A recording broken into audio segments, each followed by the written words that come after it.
네, 안녕하십니까. 직무 COP 딥디자인팀 발표를 맡은 전기설계팀 옥창욱 매니저라고 합니다.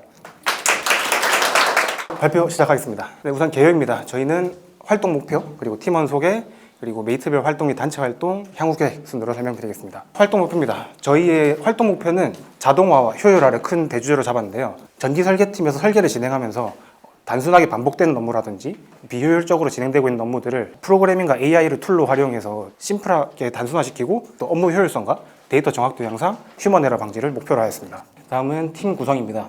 저희 팀은 전기설계팀 소속 인원 6명으로 구성되어 있고요. 또 그 내에서 2명씩 메이트를 짝지어서 활동하였습니다. 각각 메이트는 시니어급 인원 1명과 주니어급 인원 1명으로 구성하여서 한 프로젝트를 진행할 때 좀 더 넓은 시선으로 볼 수 있게 구성을 하였고요. 여러 프로젝트를 동시에 진행하는 일이 많아서 메이트 단위로 구성해서 프로젝트를 진행하다가 중간 보고라든지 또 최종 결과물을 서로 공유하는 시간을 지속적으로 가졌습니다. 다음부터는 메이트별로 진행했던 프로젝트들을 설명드리겠습니다. 총 5개 프로젝트가 있고 하나의 스터디가 있는데요. 첫 번째는 출하 예정일 추출 및 공유입니다. 이것은 이번 연도 5월달부터 진행했던 부품 공용화라는 큰 회사 프로젝트와 연관되어 있는 것들인데요. 부품 공용화라는 것이 먼저 CP와 카타박스가 선제적으로 적용되었는데 그것의 조건이 특정 출하일을 기준으로 이 출하일 이전까지는 국산 거, 특정 출하일 이후부터는 부품 공용화 자재를 적용하는 것이었는데 설계에서는 기존에 출하일을 보고 수배를 하고 있지 않았었기 때문에 수배를 하려면 설계자가 직접 이 현장의 출하일을 확인해서 적용되는지 대상인지 확인한 후에 자재를 추가해주는 프로세스가 있어야 했습니다. 근데 이것이 굉장히 오래 걸리는 프로세스였기 때문에 이것을 단순화시키고자 SAP상에서 떠다니고 있는 출하일을 일괄로 모아서 설계에 사용할 수 있는 데이터로 가공을 한 다음에 로직 속에 집어넣어서 자동으로 튀어나올 수 있게 제작하였습니다. 이것을 통해서 맨아워를 한 호기당 20분 이상 걸리던 거를 하루에 30분 딱 한 번만 하면 될 수 있도록 수정하였습니다. 다음으로는 부품 공용화 현장 조회입니다. 이것도 앞선 부품 공용화랑 동일하게 하는 거였는데요. 앞선 프로그램으로 인해서 이제 부품 공용화 현장을 적용하였다면 이것은 부품 공용화 현장을 이제 원가 절감 같은 느낌으로 집계를 해야 됐었기 때문에 이것도 사람이 일일이 자재본을 집어넣어서 모아서 엑셀 파일로 소팅을 해서 집어넣어야 했었는데 이것이 맨아워를 잡아먹기 때문에 이거를 한 번에 버튼 한 번만 누르면 다 집계가 될 수 있도록 수정하였습니다.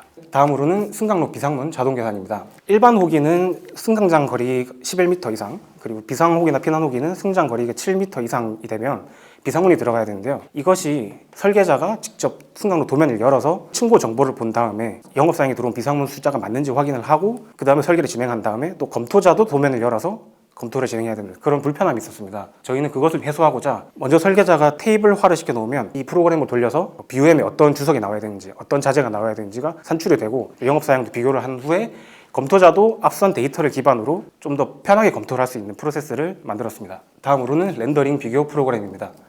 이것은 설계자가 주요하게 봐야 되는 사양 중에 하나가 렌더링인데요. 특히 특정 건설사들에서 깐깐하게 요청하는 것들은 이 렌더링이 굉장히 중요하게 봐야 됩니다. 그런데 사실 설계자도 이제 사람이다 보니까 무심코 지나치는 부분들이 생길 수밖에 없는데요. 이 부분들이 사실 실패 비용으로 발생하는 경우들이 좀 있었습니다. 그래서 저희는 렌더링을 서로 비교해주는 프로그램을 만들었는데 특정 건설사별로 저희가 표준으로 사용하고 있는 렌더링과 이 현장용으로 들어온 렌더링을 서로 비교를 해서 좌측이 표준 렌더링, 우측이 특정 현장용 렌더링이면 이렇게 비교를 해서 다른 부분을 표시해주는 프로그램을 만들었습니다. 얼핏 보면 서로 똑같아 보이는데 버튼 배열이라든지 비상벨 위치라든지 이런 것들이 세세하게 달라서 실패 비용이 발생하는 경우가 있었거든요. 이것을 잡아주기 위한 프로그램이고 이것은 지금 프로그램 자체는 어느 정도 완성이 되어 있는데 세세하게 보완해줄 부분이 있어서 25년도에 이제 현업 적용 예정입니다. 다음으로 레이아웃에 홀 버튼과 베이스 플레이트 치수 추출하는 프로그램입니다. 리모델링 현장의 특성은 기존에 설치되어 있던 버튼을 떼어내고 새로운 버튼을 치부하기 때문에 기존 버튼이 붙어있던 흔적을 가리기 위해서 좀 더 큰 사이즈의 홀 버튼이 치부되거나 베이스 플레이트라는 막판이 붙게 됩니다. 그런데 이것의 사이즈를 사실 설계자가 확인하려면 승강장의 레이아웃을 열어서 베이스 플레이트가 적용되는지 치수는 얼마인지 홀 버튼의 치수는 얼마인지를 확인한 후에 직접 그것을 입력해줘야 되는 불편함이 있었습니다. 저희는 그것을 좀 더 심플하게 하고자 현장 번호를 집어넣어주면 그 현장의 도면을 자동으로 받아서 베이스 플레이트 치수, 홀 버튼 치수를 사양값으로 PLM에 자동으로 입력해주는 프로그램을 제작하였고 설계자는 이걸 실행한 후에 이제 PLM에 들어있는 사양값과 도면과 비교를 하고 검토자도 이것을 통해서 이게 프로그램 통해서 집어넣었으니까 잘 들어가는지만 확인하면 되겠다라는 프로세스로 변경하였습니다. 마지막으로는 강화학습 시뮬레이션입니다. 저희는 처음 AI를 활용하기 위해서 어떤 방안이 있을까를 생각하다가 BOM을 AI가 설계하게 하면 어떨까라는 것으로 도달했는데요. 강화학습이라는 건 특정 환경을 AI에게 주고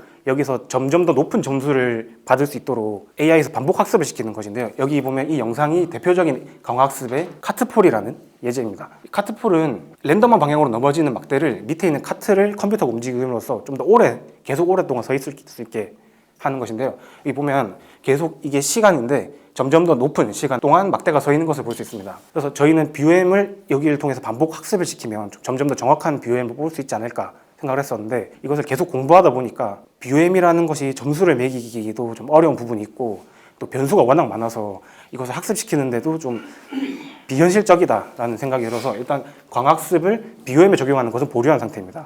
그래서 이거는 스터디로만 끝났지만 AI에 대한 점점 더 많은 공부를 통해서 좀 더 설계에 어떤 식으로 적용할 수 있을지 계속 공부해 나갈 예정입니다. 마지막으로 결과입니다. 저희는 강학습 스터디와 지속적인 업무 자동화를 수행하면서 저희들의 이제 프로그래밍 역량 향상도 있었지만 맨아워를 줄이는 결과도 얻어냈고요.